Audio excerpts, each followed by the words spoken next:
Welcome back to another episode of the What We're Watching podcast. I'm Megan. And I'm Jeni, and today we're talking about the Lizzie McGuire movie. The ultimate start of summer movie, in my opinion. Yeah, I love this movie so much. I remember having the soundtrack to this movie on a CD, and I would set my alarm to go off with the CD every morning. Wow.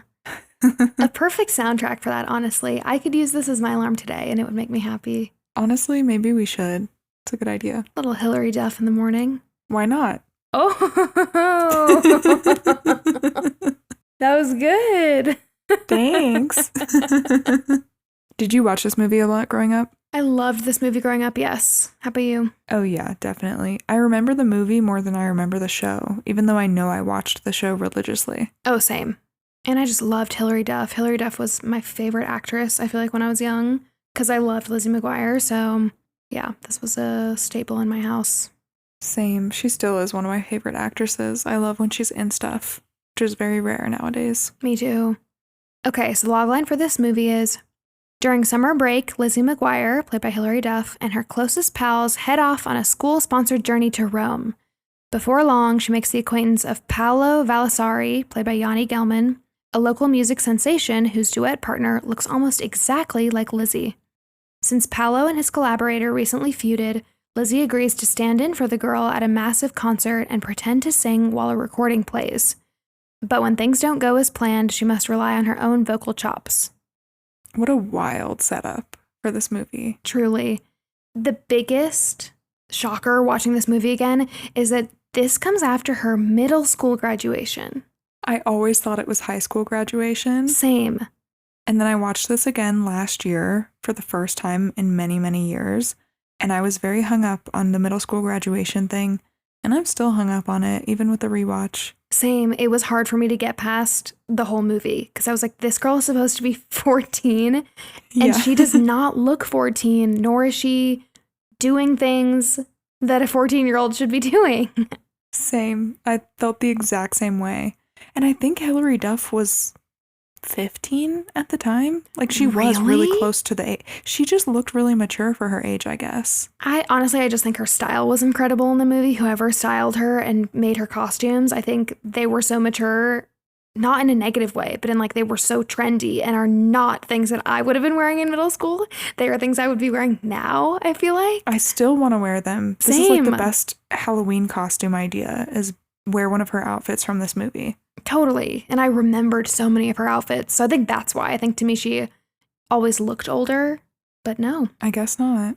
And this movie came out in, you guessed it, 2003. 2003 and 2004 are money years. Mm-hmm. It's based on the show Lizzie McGuire, of course.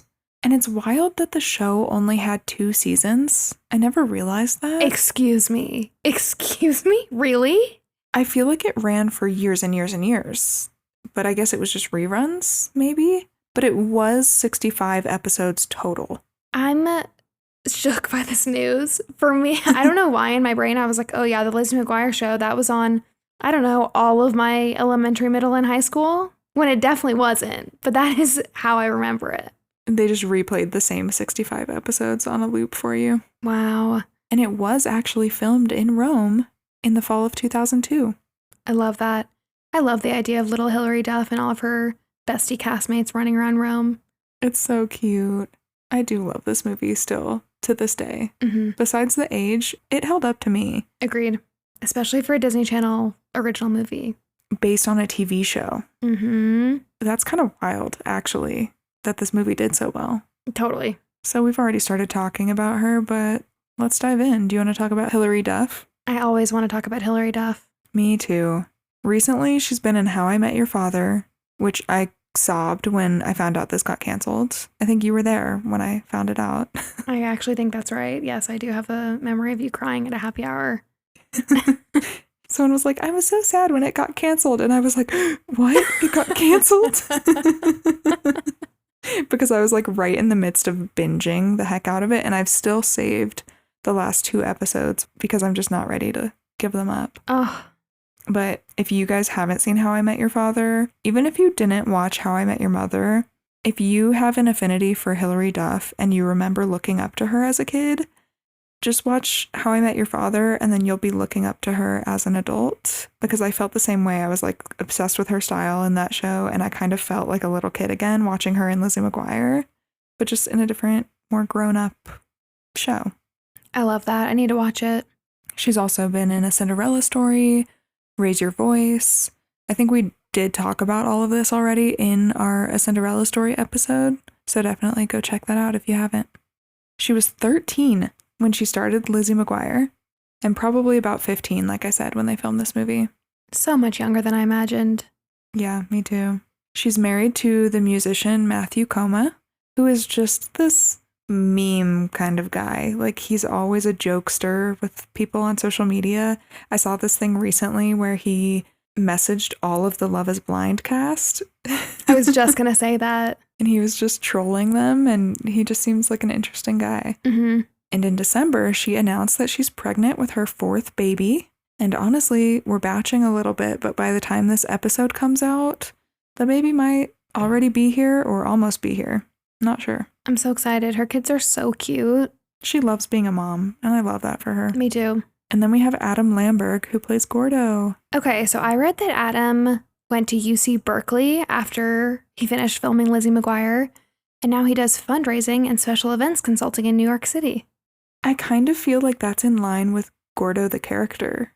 I feel like he would be a smarty pants who goes to UC Berkeley and then does some fundraising stuff in the big city. Totally. I could totally see that. And this makes me sad. So there was supposed to be a Lizzie McGuire reboot, and he was going to come back for the reboot. So that was going to be his return to acting. But it's not happening anymore. That does make me sad. At the end of this episode, we'll have to just do a deep dive on what the reboot was going to be, because I feel like we have a lot to say about that. Mm-hmm. And then we have one of your favorite people, I think, Alex Borstein, who plays Miss Ungermeyer. I love her. She's so funny. You're right. You're right that she's one of my favorites. She steals the show. She does, yeah.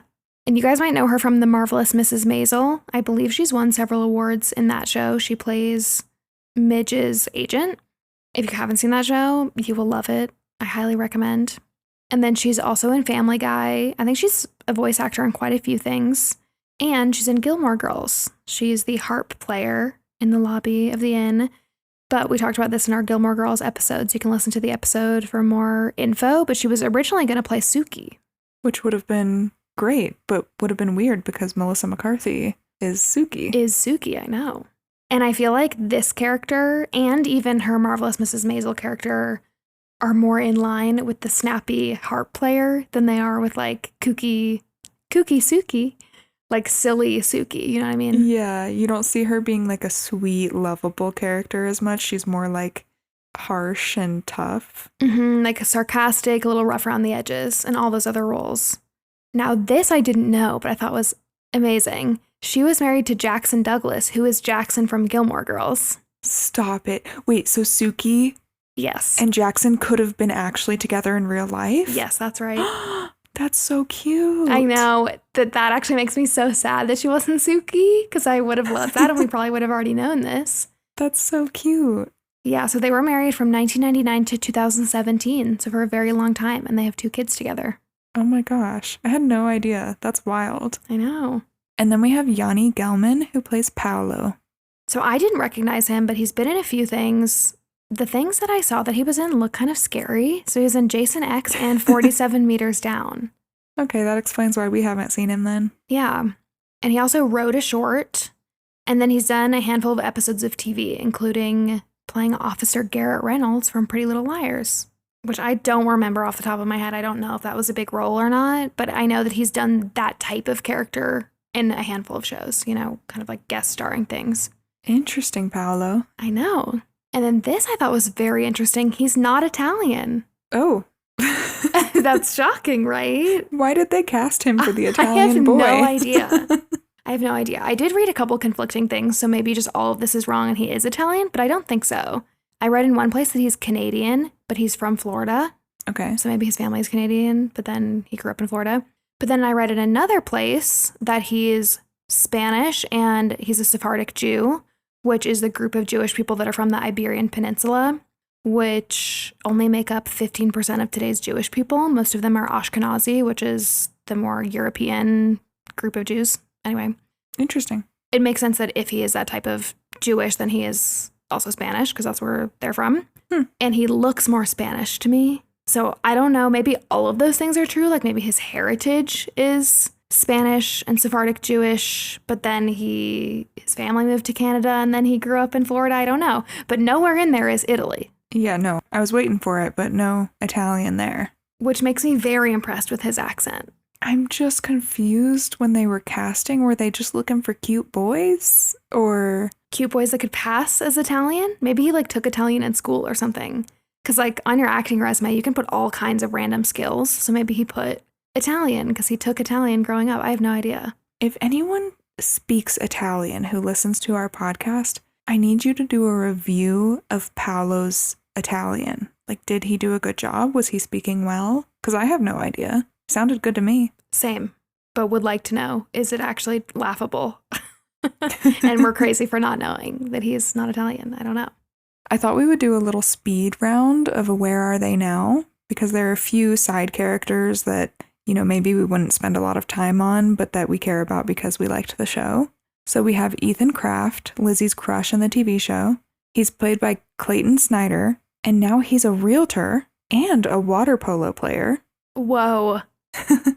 And he's married to Allegra Edwards from the show Upload, and they have a baby son together. This trajectory of Disney Channel and just child actors that grow up to be not actors is fascinating to me.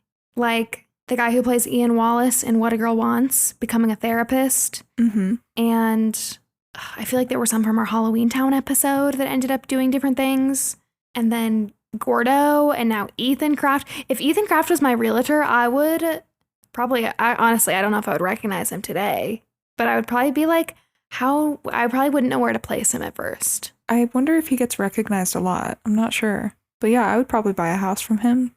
Absolutely. I'd probably buy any house he showed me. Like, yeah, you're Ethan Kraft, probably one of my first TV crushes. I will take this house. Thank you.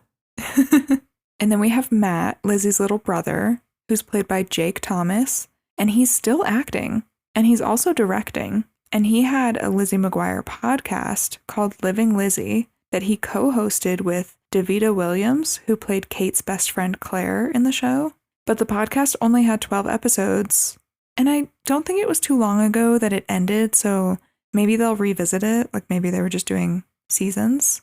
I'm not sure. This is another group of child stars that we love. The ones that just double down on the role that they're known for and they like make a business out of it. Yeah. Like, what is her name that was the star of Halloween Town that now has a Halloween Town Etsy shop? Kimberly J. Brown. Kimberly J. Brown. Iconic.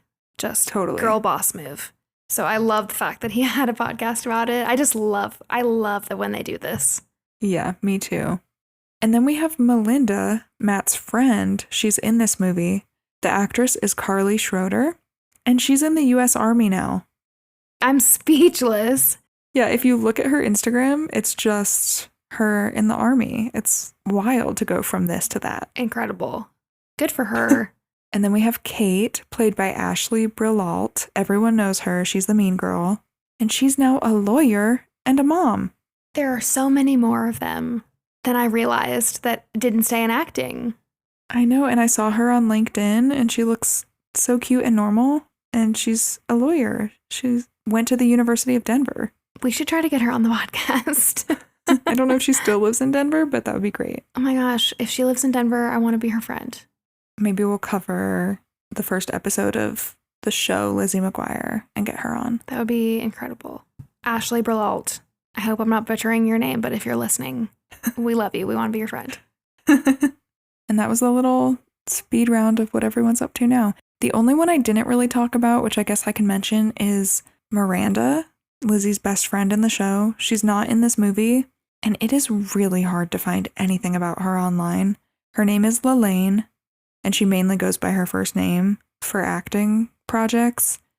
It sounds like she just went to focus on her music, and yeah, there's not much out there about her now. Okay. I loved that game. Thank you for doing that. You're welcome. I needed to know. So I stalked everyone.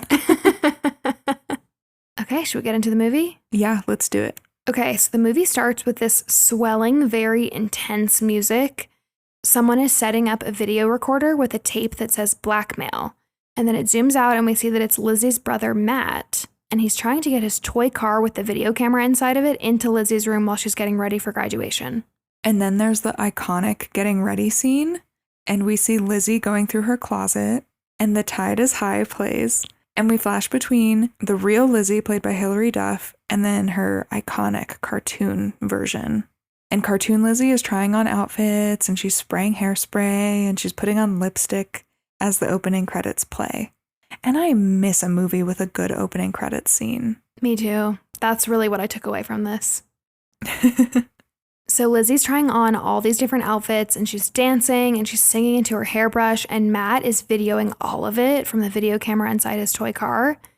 And then while she's trying on one outfit, it's this little pink and black checkered top and black mini skirt. You guys would recognize this if you saw it. She twirls on her bath mat and falls into the shower and takes down the shower curtain with her, and Matt gets the video. I can't remember where I heard this, but somebody was talking about how back in the day, this was the most embarrassing thing to happen, is getting caught dancing and singing in your room. And now kids just film themselves doing that and put it on TikTok. That's a really good point. Now you wouldn't need Matt. Now you would just have yourself to thank years down the line when all those videos are on the internet forever. And you're cringing about it. Yeah. Then Lizzie goes to her graduation with her family, and her mom is freaking out about her going on the school trip to Rome for 2 weeks. And her dad is there too, and he says, "Lizzie, this is a big day for you, sweetheart." And then cartoon Lizzie says, "Ugh, he's going to quote a dead guy." I do not remember her being this sassy. I did not either, but she is the whole time, the whole movie. The whole time. And sure enough, he quotes William Shakespeare. Then Lizzie goes and finds Gordo and asks if she looks okay. And he says, "I'm your guy friend. You should really ask Miranda about this stuff." But we find out that Miranda is not there. She's off in Mexico City. And then Kate comes up to them and makes fun of Lizzie for wearing the same dress she wore to the spring fling dance. And we get probably one of the most memorable lines from the Lizzie McGuire universe. And it's, "Lizzie McGuire, you are an outfit repeater." And then cartoon Lizzie says, "Maybe I'm an outfit repeater, but you're an outfit rememberer," which is just as pathetic. True. Excellent point. Okay, I have two things here. I read that this is actually a goof in the movie that Kate says spring fling dance because apparently in the show, Lizzie, I think, was grounded or something and she didn't go to the spring fling dance. Oh, interesting. And then also, I always thought it was so weird that Miranda wasn't in this movie. Do you know why she wasn't? Apparently she turned the movie down to pursue her music career. But I always missed her in this movie. Me too, but honestly, it works a lot better without her, I think. I don't know what they would have had her do.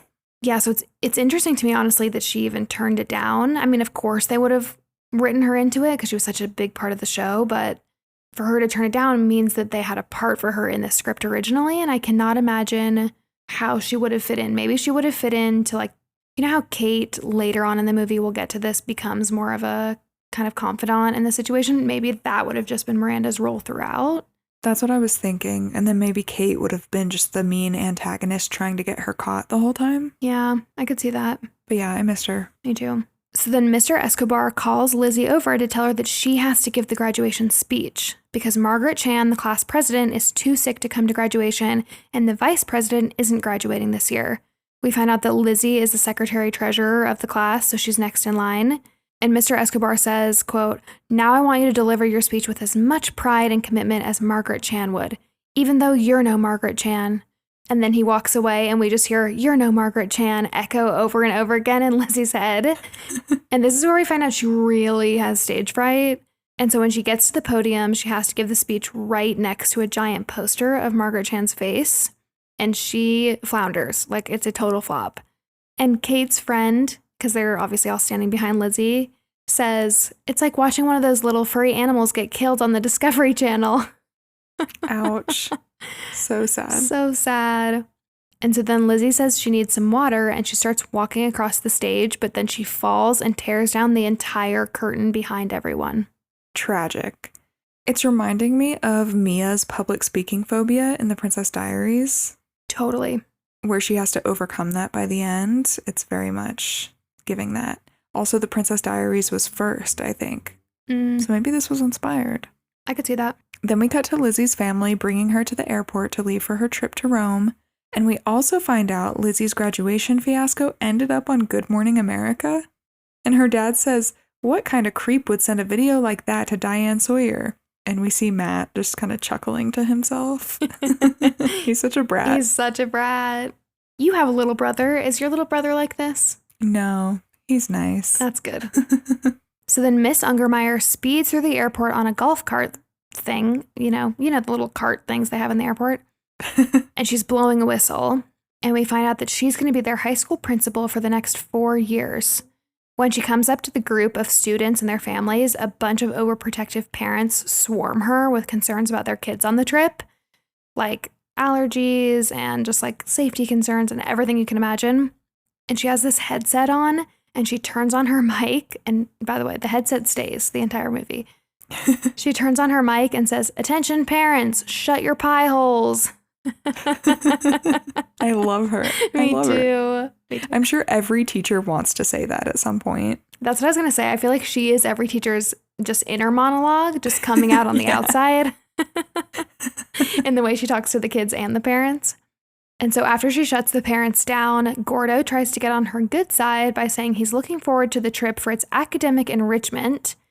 And then she asks him for his name and he says, "David Gordon."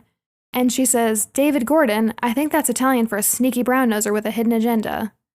And this is where I would like to nominate Miss Ungermeyer as the most quotable character of the movie. I'll give you that. I think she is. There's a lot of good quotes in this movie, though. Like, we have Kate, I think, is a good, maybe second. True. But yeah, Miss Ungermeyer wins for sure. Mm-hmm. And then Lizzie says bye to her parents. And she's playing it cool at first and acting kind of annoyed that they're so upset that she's leaving for 2 weeks. She's like, "It's just 2 weeks." But then she turns around and cries and hugs her mom, and it's really cute. And at the gate, Lizzie tells Gordo that she's glad Kate and her friends went to Waterslide Wonderland instead of on the Rome trip. But then just before the flight boards, Kate walks up. And so Kate is going on the trip, much to Lizzie's dismay. And on the plane, Lizzie and Gordo sit next to each other, and Lizzie falls asleep on him. And he loves this. It's so cute. He kind of like wakes up and sees that she's on his shoulder, and then he gets all excited and closes his eyes and goes back to sleep. I know. They did a really good job of making his crush on her obvious throughout this. Because I think it's an important undertone of their relationship, especially in this movie.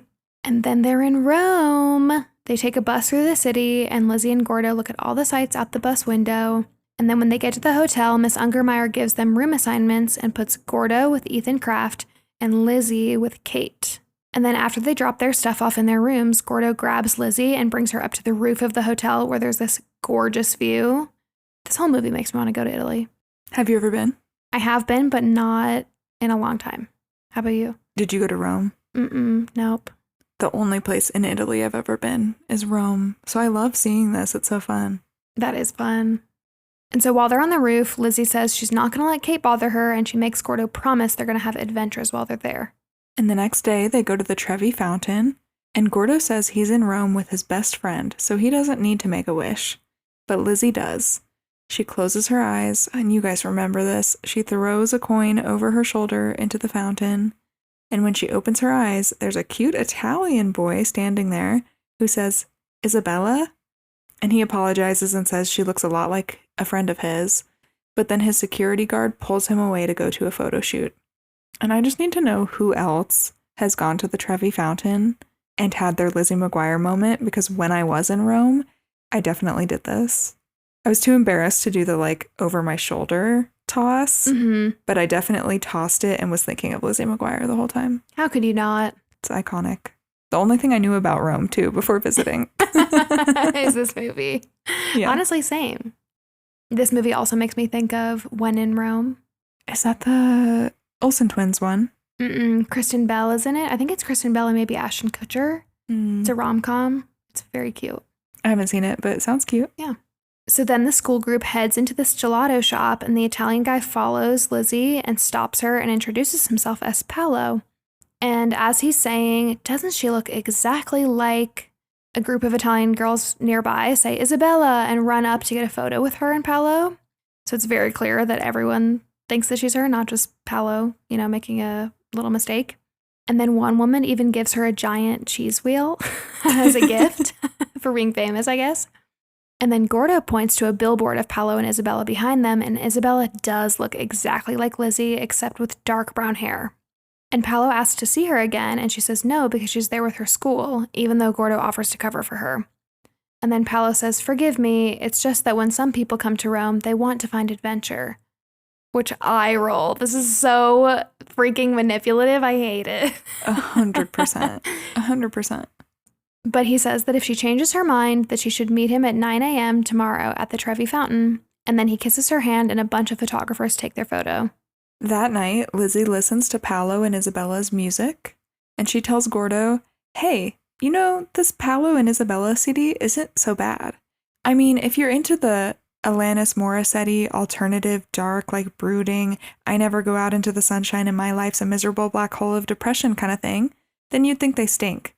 But I mean, for a driving around in the car with the top down, putting on your lip gloss, loving life kind of thing, they're good."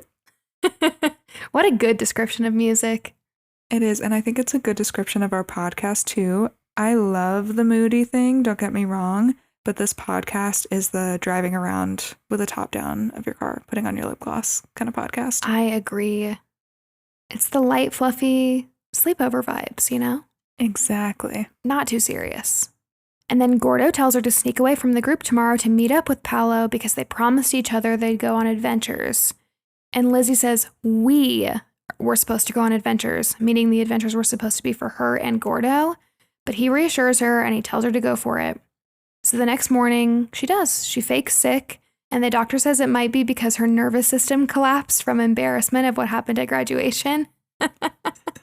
Because he saw what happened on CNN. And I just died for her. What are the odds? Even a random doctor in Italy knows her unfortunate situation. Although I have to say, Gordo is such a good friend in this. Even though we know he has a crush on her, it's not like the normal trope where the friend has a crush on the main character and then the whole time they're trying to sabotage the relationship or they're jealous of the cute guy that she has a crush on. He's not. He's just like, yeah, you should go for it. You're here to have adventures. I like that. Me too. He is very supportive. So then Lizzie is off to the Trevi Fountain. She finds Paolo and he says he has to show her something. He brings her to his moped and says that she should see Rome the way Romans do. And they take off and they ride all around Rome to see the sights. And it is iconic. But back to what we were saying earlier. The fact that Lizzie is only 13 or 14 and she's running around Rome with a 17-year-old boy, it really bugs me. I know. Does this mean that Isabella is only 13 or 14? I don't know. I assume Isabella is the same age as Paolo, but I don't know. Yeah, so many things. First of all, when they're at the gelato shop and she says, "Sorry, I can't come because I'm on my school trip," I feel like it should have been an immediate shutdown for him. I'm here with my middle school. No. Get out of here. But then also, this does make me, it's not Gordo's fault, but it does. I also, when Gordo was like, "You should go," I was like, this is so sweet and supportive of him. But then once they're riding around on the motorcycle, I was like, if that was my friend and we were just two girls in Europe together alone, I would absolutely not be like, yeah, you should go out with this older guy by yourself with no cell phone and I have no way to reach you and no one's going to know where you are except for me. Not okay. But also they're 14 and they don't know. I don't know. Yeah, but when you put it that way, yeah, no, it's bad. It's bad all around. Anyway. We'll pretend she's in high school. It'll make us feel better. I know. I need her to be, I just kept thinking, if she had just graduated high school, this would not even be on my mind at all. But no, she's just graduated middle school. Okay. Anyway, we don't have to talk about it anymore. We were not the rebellious types in middle school. It's clearly evident. Wherever. Okay. So then we see back at home, Matt, Lizzie's brother, is hanging out with his best friend Melina, and she's giving him crap for giving away the graduation tape for free to the news. And she says, "You're weak, weak. Don't do anything without consulting me first." And Matt just goes, "You rock." I love her character. Also, I can see why she's in the army now. I know. As Lizzie and Paolo are riding around, Lizzie sees a bus pull up behind them and realizes that it's Miss Ungermeyer's bus with all the students on it. And thankfully, Gordo notices, and he tries to distract Miss Ungermeyer by asking her about Roman art. And Lizzie and Paolo manage to get away. And also, Miss Ungermeyer gets off the bus and sees Sergey, Paolo's security, in his car. And Sergey takes off his sunglasses to look at her. And she says, "What are you looking at? Want a piece of that? A piece of the Ungermeyer?" And she slaps her butt. Which, like, the camera perfectly doesn't show her butt. It's, like, above, but you can tell what she's doing. And he kind of likes it. He's kind of into it. Yeah. The dynamic between the two of them is one of my favorite parts of the movie. It's so funny. It only comes up a couple times, but it's so hilarious. So then Lizzie and Paolo go to a street market, and Lizzie asks Paolo if he still loves Isabella. And he says he does, but like a sister. And Paolo also says they broke up because he told Isabella that he wanted to focus on serious music, and Isabella freaked out and said no. Then he tells Lizzie about a crazy idea he has. Isabella and Paolo are supposed to present an award at an upcoming award show, but Isabella won't do it with him anymore. And he says the record company is threatening to sue Isabella if she doesn't show up.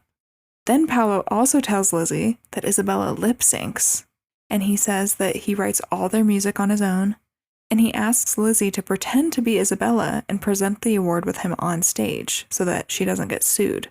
And at first, Lizzie refuses because she's not good in front of crowds, but eventually she gives in to help Paolo and Isabella. Also, he kind of manipulates her a little bit. Mm-hmm. He really makes her think that he's doing it because he's such a good person and like loves Isabella and doesn't want her to get in trouble and is like asking for help for his friend. So back at the hotel, Lizzie tells Gordo about the award show, and he's shook that she's actually going to get up on stage in front of all of those people after the graduation disaster. But then she thanks Gordo for pushing her to meet up with Paolo and says it was the most magical day of her life, and it was all because of him. And she kisses him on the cheek and says, "You're such a good friend." And then once she leaves his hotel room, Ethan comes out of the bathroom and says, "The sting, you want a little mano a mano?" So he's trying to give him like a guy's talk. And Gordo says there's no way he could be jealous of Paolo because that would mean he likes Lizzie as more than a friend. Then back at home, Matt and Melina see the paparazzi photos of Lizzie and Paolo at the gelato shop, and Melina suggests selling some of Matt's blackmail videos of Lizzie to the Italian press since they'll think it's Isabella. The next day, Lizzie fakes sick again, but Miss Ungermeyer gives her a huge book on the rise and decline of the Roman Empire and tells her she has to do 2 reports, one on the rise and one on the fall, which is so mean to do to someone who's sick. I know. I would not be able to do that. Mm-mm. But then we cut to Lizzie riding on the back of Paolo's moped again, and Hilary Duff's song Why Not plays. Lizzie and Paolo go shopping to find Lizzie an outfit for the award show. This might be my favorite scene of the entire movie. And the people at the store treat her like she's famous. They like bring her all these treats and drinks and stuff. Meanwhile, the group is out sightseeing at the Roman Forum, and Ethan asks if it's time for spaghetti yet, and Kate says it's only 9 a.m. And he says, "Haven't you ever had leftover spaghetti for breakfast before?" And she says, "I don't eat carbs." Then Gordo sees a group of girls holding a magazine with Lizzie on the cover, and Ethan tells him to use the slow curve to get the girls to want to talk to him. But Gordo just kind of ignores this and marches right up to the girls and asks them to translate the cover of the magazine for him. And they say they like Ethan, and Gordo says, "Word." So the girls think Ethan's name is actually Word, and it's really funny. Yeah. And they agree to translate the cover and give Gordo the magazine, but only if he introduces them to Ethan, or Word. So then we're back to shopping with Paolo and Lizzie, and the designer, Franca, isn't it like Franca de Monte de Machini or something crazy? It's long. It's long. Okay, anyway, so Franca inspects Lizzie and says there's something different about her. And she tells the team that they need to fix her. So they need to fix her hair, her eyebrows, her ears. And so they do. And then Lizzie tries on all of these crazy outfits. You guys will remember this scene, like her walking down the runway and all these different outfits. There's a dress that looks like aluminum foil. There's one that's covered in string lights that have to get plugged in. Then there's one made from this actually really cool dark fabric that the designer's dog runs up and bites and grabs so that it unravels. And then, of course, the iconic blow-up igloo dress. This is my favorite. Yes. And then after she's done trying on all these crazy outfits, Paolo gives Lizzie this pep talk and tells her that Isabella would tell Franca what she wants to wear instead of letting Franca pick her outfit. And so Lizzie does. Lizzie stands up to her and says, "Choices, I need choices." And then she and Franca decide on this silky fabric and then another lacy fabric to use for a custom look. On the way out, she says, "Goodbye, Lizzie McGuire. Hello, fabulous." And she gets bombarded with people asking for her autograph. But then Lizzie and Paolo see all of Lizzie's classmates. And thankfully, it is time for the classmates to leave and get back on the bus. And also, Gordo does a good job distracting Kate because she's zooming in on her camera and could have easily spot Lizzie and busted them. But no. So back at the hotel, Lizzie rushes up to her room to beat Miss Ungermeyer back while Paolo and his bodyguard Sergey cause a diversion. And there's a cute moment with Sergey and Miss Ungermeyer on the elevator while he's blocking her from going up. And then back in Kate and Lizzie's room, Kate busts her. She says she knows Lizzie has been out of the hotel because Lizzie has a fresh manicure. I think she says I could smell acetone the second I walked in the lobby or something. Yeah. So Lizzie comes clean and tells Kate everything, which I was kind of surprised that she did this. But you can tell Kate is super jealous. She says, "I can't even get an Italian boy to buy me spaghetti. I'd eat carbs if an Italian boy bought them for me." But she does agree to keep it quiet. And then Gordo comes to their room to show Lizzie the magazine that he got from the girls earlier that day. And Kate answers the door and tells him that she knows everything. When Gordo is confused why Kate knows everything, Lizzie says, "She figured it out." And Gordo says, "Evil and smart." And Kate says, "Embrace it, fear it." I love it. I love her. Me too. And then Gordo tells Lizzie that the cover of the magazine says that Paolo and Isabella are supposed to sing together at the music awards event. But Lizzie just brushes it off because she's so excited about the magazine, like the fact that her face is on the cover of this magazine. And she doesn't want to believe that Paolo could have lied to her. Back at home, Matt shows his parents research that he did on Italy. And he tells them that 74% of Italian boys would most want to date an American girl. And he's worried about Lizzie. And they're like, "Okay, what are you talking about? What's going on?" And he starts crying and he says that he misses her. And his mom starts crying too and says that she misses Lizzie also and that it's so sweet that he misses her. And then their dad goes to get their passports. This was the most confusing part of the whole movie to me. Just because you miss her and she's gone for 2 weeks? Yeah, he just goes, "Oh, I'll get the passports." As if he knew that was what they were going to say. This was weird. Are they rich? I don't know. I guess. But also, like, it would make more sense to me if Matt was like, "Hey, look, I see this picture of Lizzie with some weird boy on this magazine cover. We have to go." But instead, it's just like, "I miss Lizzie." And they're like, "Okay, let's go." And they're like, "Let's go," not "let's call the hotel so you can talk to her." Or if they saw the photo, like, "Let me call Miss Ungermeyer." No, let's get the passports.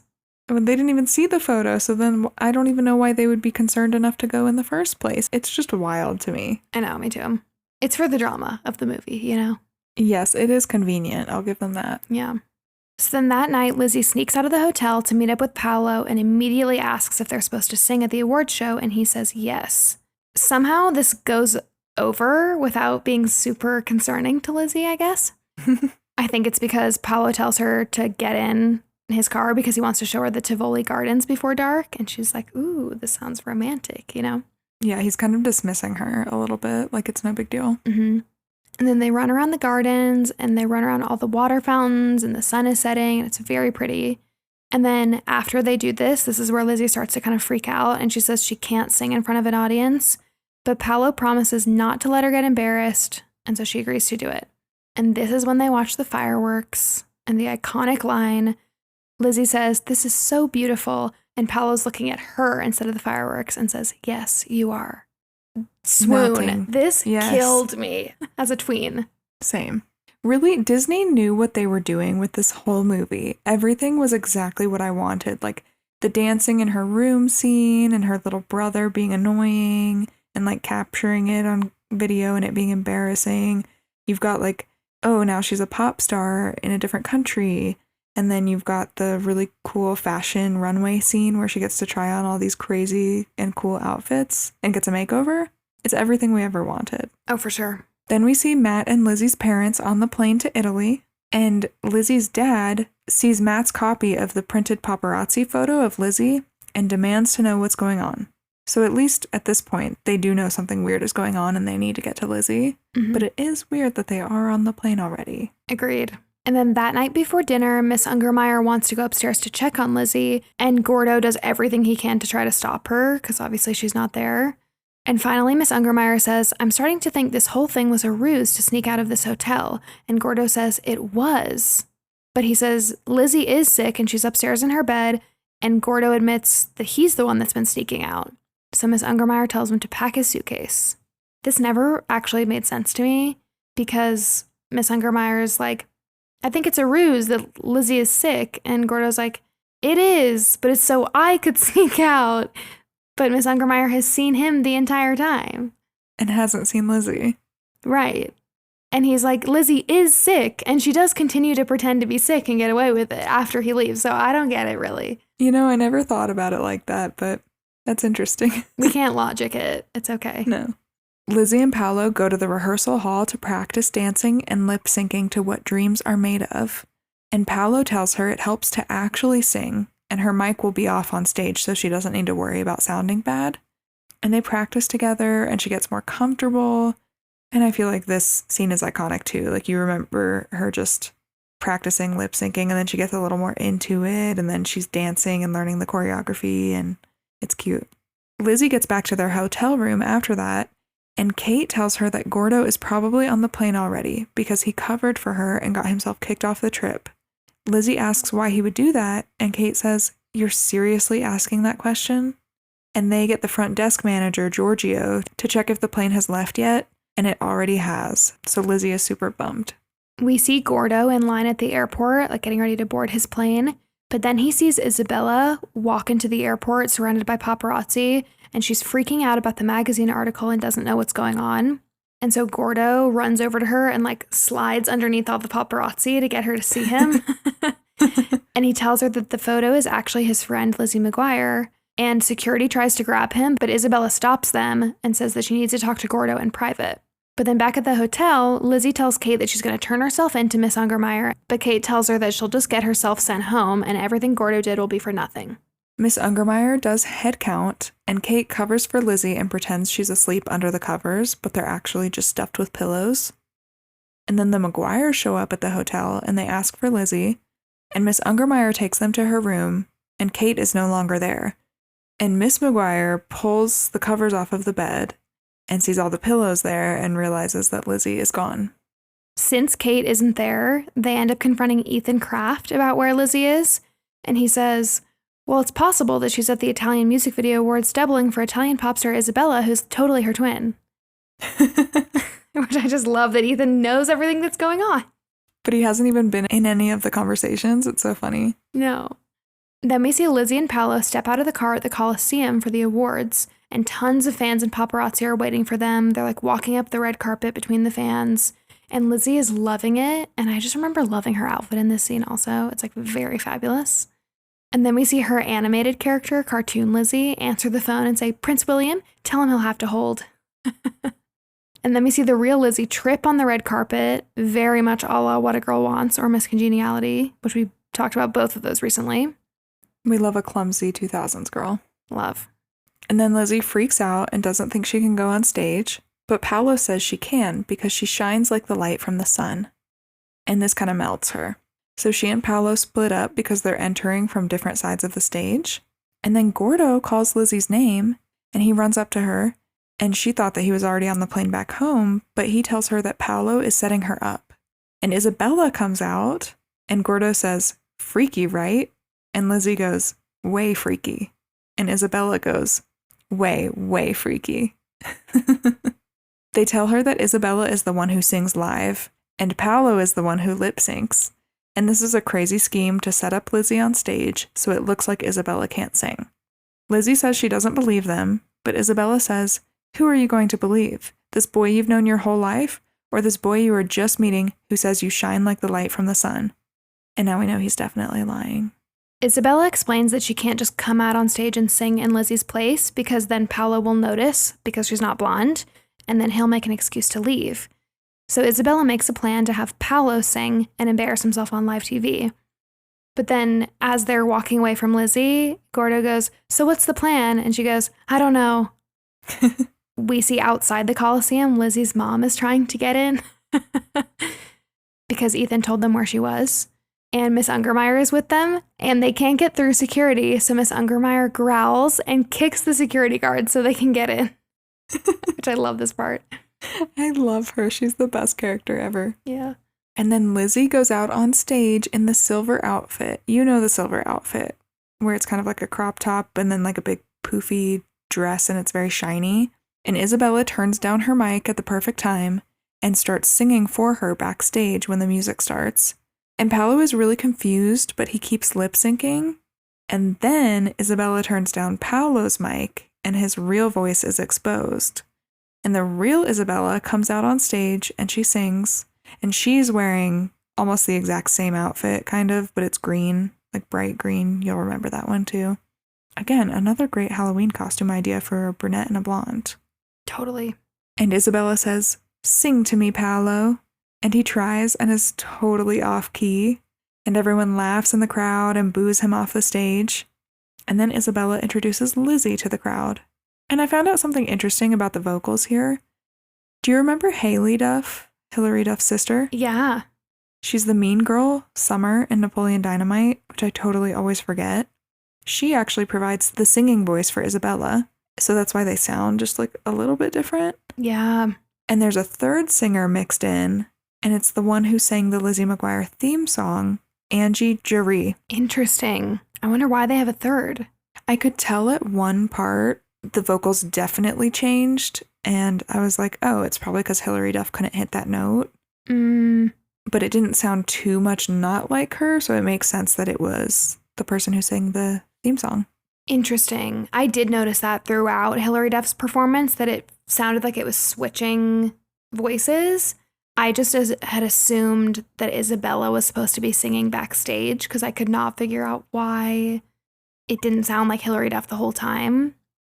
So that's interesting. So maybe it was supposed to be Hilary Duff and they just used someone else to like supplement. Yeah.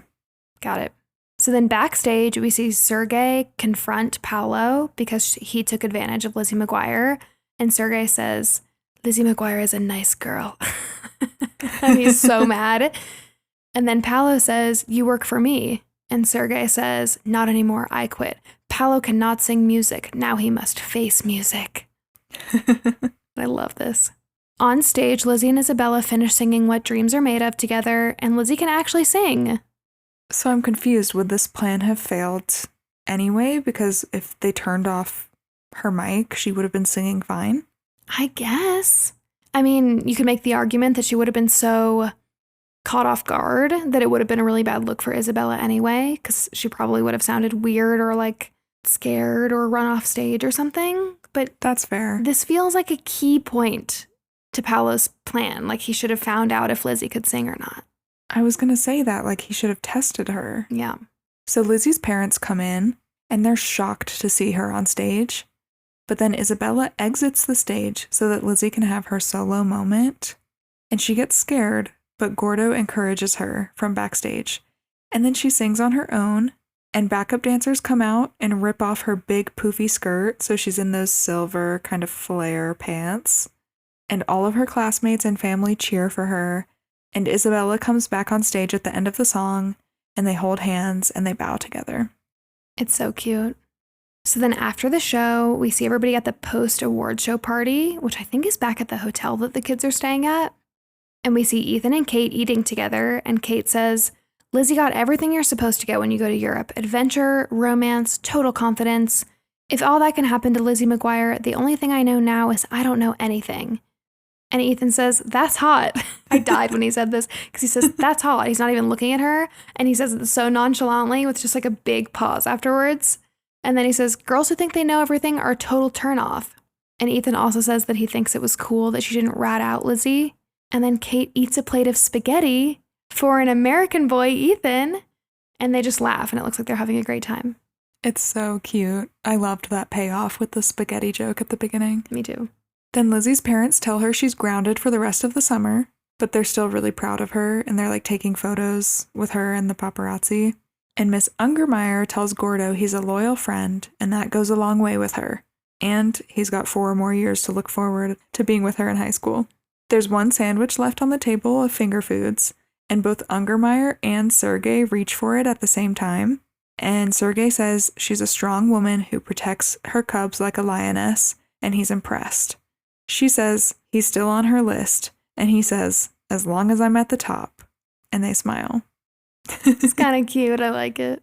Yeah. Then we see Matt, Lizzie's brother, trying to sell Giorgio, the hotel manager, his blackmail video of Lizzie dancing. And Giorgio says, we do not blackmail our sisters, and throws the videotape in a fountain. And I think he says he's ex-Italian military at the same time. Yeah, which at the beginning of the movie, Ungermeyer was trying to scare all the kids and said that he was ex-military and was trying to get him to act all tough for them. And then he just completely missed the mark and said something silly, like cookies for breakfast in the morning or something like that. And then we find out at the end he actually is ex-military. This scene was particularly funny to me because throughout the movie, it seems like Giorgio doesn't have great English. But then as soon as Matt is trying to blackmail his sister, he's like, we do not blackmail our sisters. And like his English is perfect and he knew exactly what Matt was saying, which just makes all the previous scenes with him, I think, so much funnier because I think he was just not wanting to deal with them, which I think is hilarious and great. Yeah, actually, he was kind of incompetent when it came to keeping all of the kids in the hotel. Mm-hmm. It is funny to think maybe he just likes his chill job as hotel manager now and just is super relaxed about it and wasn't trying to keep all the kids in there, you know? Totally. So Lizzie and Gordo go out to the roof, and Gordo tells her she didn't have to be in Rome for this to happen. She had it in her the whole time. And then they kiss. Lizzie kisses him, and it's so cute. I think I saw something where Hilary Duff's son watched this part and said this kiss was so awkward. Which makes me laugh, but it's supposed to be. That's especially funny because I think her son is almost the same age as she was in this movie. I believe he's 12 now, and she was 15 here. So that's extra funny. It's cute. That he thinks it's awkward, yeah. A middle schooler thinking their middle school kiss is awkward. Yeah. And then Gordo says thanks, and she says, you're welcome. And then they run back to the party so they don't get in trouble. And we see fireworks over Rome, and then the words "the end" appear on the screen, and then we see a little animated Lizzie fairy come to the screen, and it's just really cute. It is really cute. It's such a good ending. This movie did so well that there was actually supposed to be a sequel, but it never happened because Hilary and her mom weren't happy with Disney's offer. Oh, that's tragic. I wish Disney made them a better offer. I would have loved a sequel. They could have had 2 hit Lizzie McGuire movies instead of just 1. Yeah, we would have gotten the high school graduation trip, maybe. Now, what would she do on the high school graduation trip? Something crazier? So like we said earlier, there was also going to be a Lizzie McGuire show reboot on Disney+, but it isn't happening anymore, and I'm so sad because this would have been, I already know this would have been my favorite show. I read that Hilary said on her Instagram post announcing that it wasn't happening anymore, quote, "We can all take a moment to mourn the amazing woman she would have been and the adventures we would have taken with her." Ugh. That's perfectly said, in my opinion, because I do need to mourn it.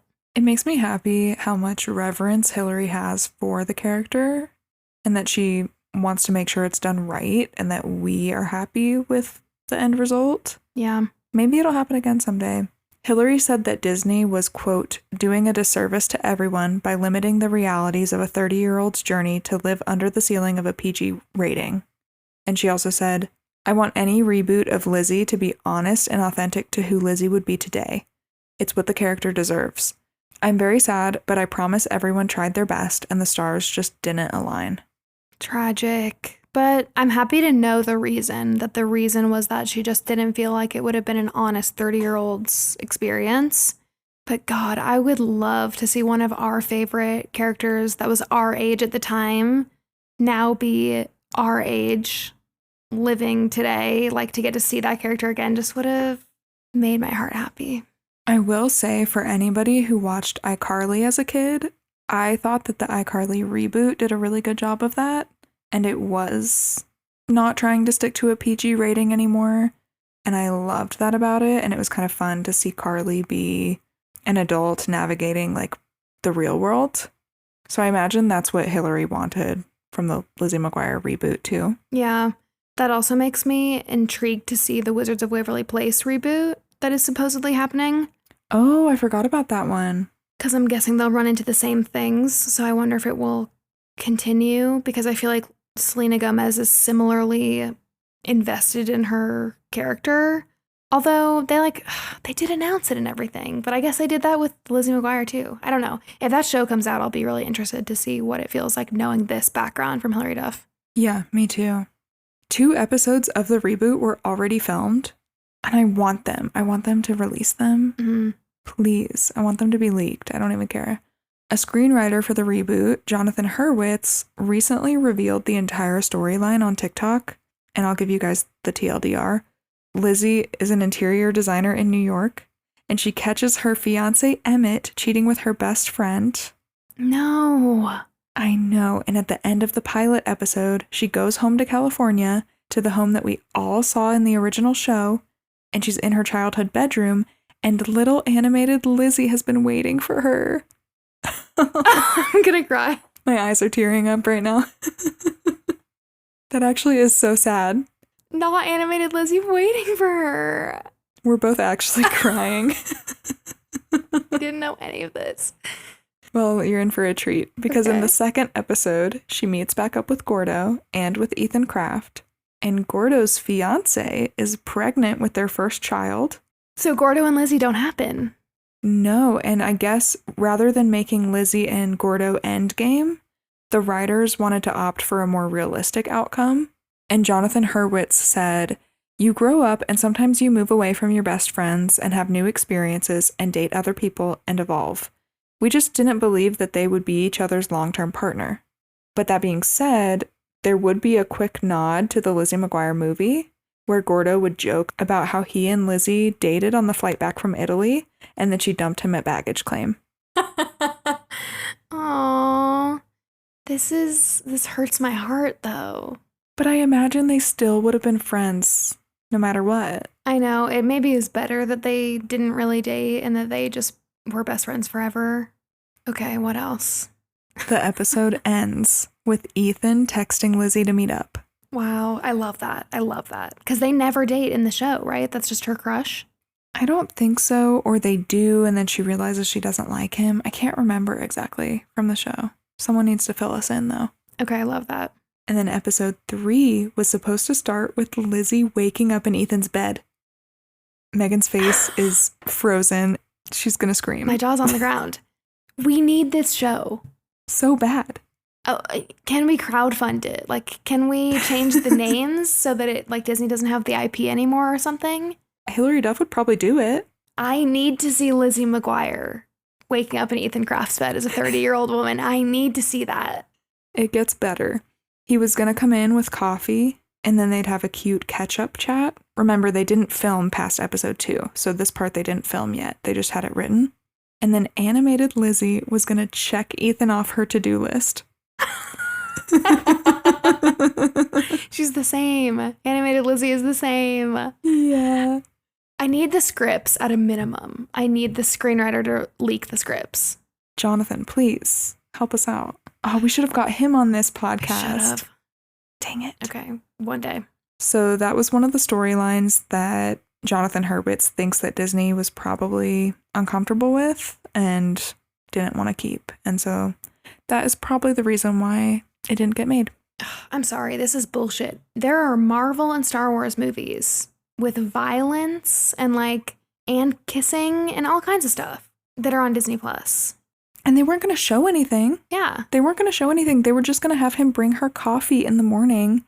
And if you were old enough, like us, to understand what happened, you could fill in the blanks. But if you're a kid, you wouldn't even think anything of it. Also, by the way, if you're old enough to be playing this for your very young children, you watched Lizzie McGuire growing up. And so I feel like you know that the show is not for your kid. It's for you. Right. Reboots are not for kids. put a PG-13 movie, put a PG-13 label on it. Exactly. I hate it. Okay, if Build-A-Bear, Build-A-Bear has like their sexy Build-A-Bear now.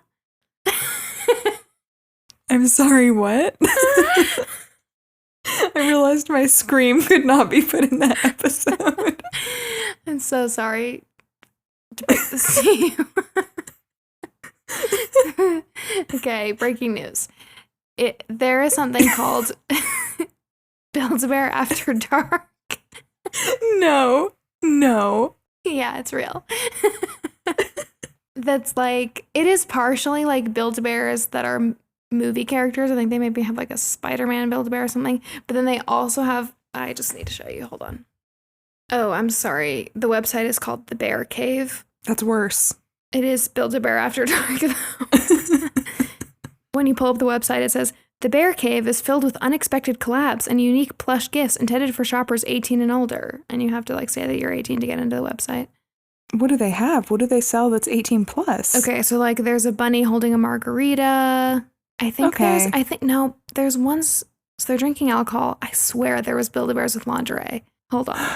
Oh, no. Maybe I'm just misremembering this so hard.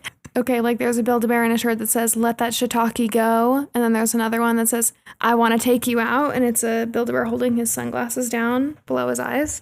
Okay. This is less suggestive than I remember, so I'm sorry for the jump scare. Yeah, I was expecting way worse, but I like that. Okay, yes, there is lingerie for them that you can dress them up in, like little like silk pajamas. Okay. Anyway, like then there's a t-shirt that says you turn me on. Whoever thought a Build-A-Bear should say that? I don't know. It's weird. This is it's disturbing. Super I'm disturbed. disturbing. But my point being, if Build-A-Bear can do this, then Disney can have PG-13 Lizzie McGuire, 100%. And it's not going to ruin the brand. Yeah, there's a Build-A-Bear outfit called the Hubba Hubba suit. No. It's like a pajama suit. I'm sick. There's a t-shirt that says Zaddy. Okay, I'll stop. But okay, I like the Zaddy one. I need you guys to search Build-A-Bear After Dark right now immediately if you are above 18 years old. Good disclaimer. I like the disclaimer. I'm crying, like actually tears on my face right now. Well, that was good. That was good. Thank you for telling us all about what the Lizzie McGuire show would have been, because I didn't know any of that, and it makes me even more sad that it's not going to be a thing, but I'm so happy to know where she landed. Totally. I want to say I saw something where Hilary Duff made some kind of comment that she wishes she could release the first two, like she's been tempted, but obviously she can't do that. Okay, her memeable husband, Matthew, who's out causing a ruckus on the internet, needs to leak them. And also, she did say something too where she was like, okay, whether Lizzie is in her 30s or in her 40s, like I'm open to revisit it another time. Okay. But no, I want Lizzie and Ethan Kraft's bed. Sorry, that was me hammering my fist on my hand.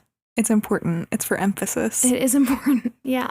Well, thank you guys for listening to our unhinged rants about the reboot and Build-A-Bear. I know, we took a turn that I was not expecting. But a turn for the better, I think. I need you guys to maybe send me your favorite outfit from Build-A-Bear After Dark to our Instagram at What We're Watching Pod or something. If you made it all the way through this, I just need to know how you feel about it too. Stop. I thought you were going to say send your favorite outfit from the Lizzie McGuire movie. Or that. But if you made it this far, then you made it through the Build-A-Bear part, and I need to know if everyone had a reaction like you did or if they knew about it already. Yes, very curious to know. Maybe we can do a collab with Build-A-Bear After Dark. Stop. That's a What We're Watching t-shirt. What could we be that's not zaddies, but like not baddies either? They also have like cute, just little like girl Build-A-Bears drinking margaritas. So we could just have like a cute slumber party set. That's so cute. With a piece of pizza would be on brand for us. Pizza and a donut. And a donut. Double fisting. Mm-hmm. Yeah, I like that. Okay, we're manifesting right now. Sounds good. Build-A-Bear After Dark, are you listening? Thank you guys for listening to this episode of the What We're Watching podcast. If you liked this episode, please consider leaving us a 5-star rating and review. We would really appreciate it. And we'll see you next week. Bye. Bye.